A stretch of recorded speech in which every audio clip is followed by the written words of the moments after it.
enfants trouvés dans les promenades publiques, les beaux dimanches, on peut voir passer, trop peu mélancoliques, des petites filles en noir.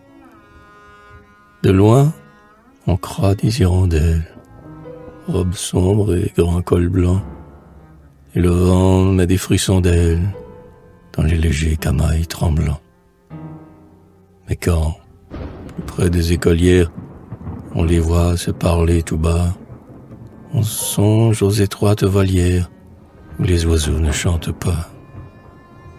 Près d'une sœur qui les surveille, en dépêchant son chapelet, 2 par 2, en bonnet de vieille et les mains sous le mantelet, les cils baissés, tristes et laides, le front ignorant du baiser, elles vont voir, pauvres cœurs tièdes, les autres enfants s'amuser. Les petites vont les premières, mais leur regard discipliné a perdu ses vives lumières et son bel azur étonné. Les pieuses et les savantes ont un maintien plus glacial, tout ont des mains de servantes, l'œil sournois et l'air trivial. Car ces êtres sont de la race du vice et de la pauvreté, qui font les enfances sans grâce et les tristesses sans beauté.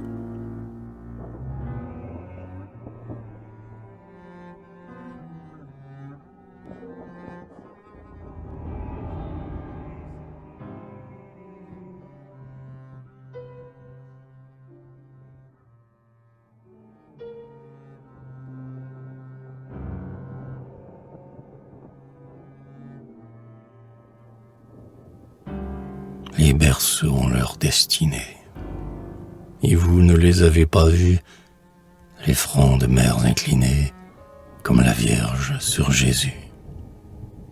Vos sombres âmes stupéfaites, au fond, ne se rappellent pas la chambre joyeuse, les fêtes, du premier cri, du premier pas, la gambade faite en chemise, sur le tapis, devant le feu, la gaieté bruyante et permise, et la gueule qui gronde un peu.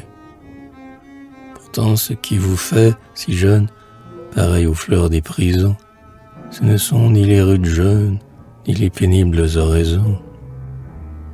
Ces graves filles, vos maîtresses, vous pouviez leur dire « Ma sœur », sans amour tendre ni caresse, elles ont du moins la douceur.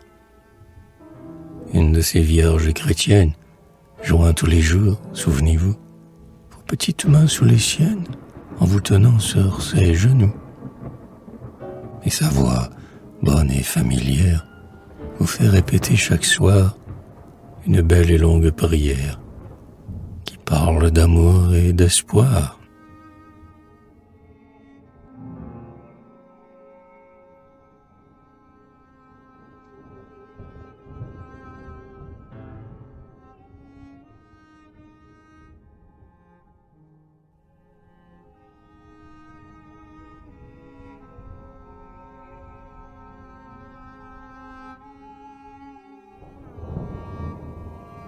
Sombres enfants qui, sur ma route, allez, le front lourd et baissé, je crains que vous n'ayez le doute effrayant de votre passé.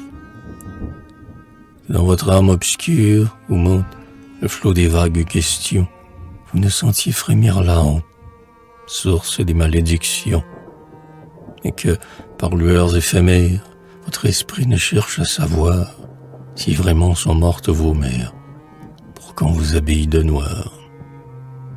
Si ce doute est votre souffrance, que pour toujours le couvent, dans la plus étroite ignorance, mure votre cœur tout vivant. Et par les niaises pratiques et les dévotions d'autel, par le chant des fades cantiques et la lecture du missel, par la fatigue du cilice, par le chapelet récité, à ce point votre âme s'emplisse d'enfantine crédulité, que, ployant sous les disciplines et morte avant le cercueil, vous vous sentiez bien orpheline, en voyant vos habits de deuil.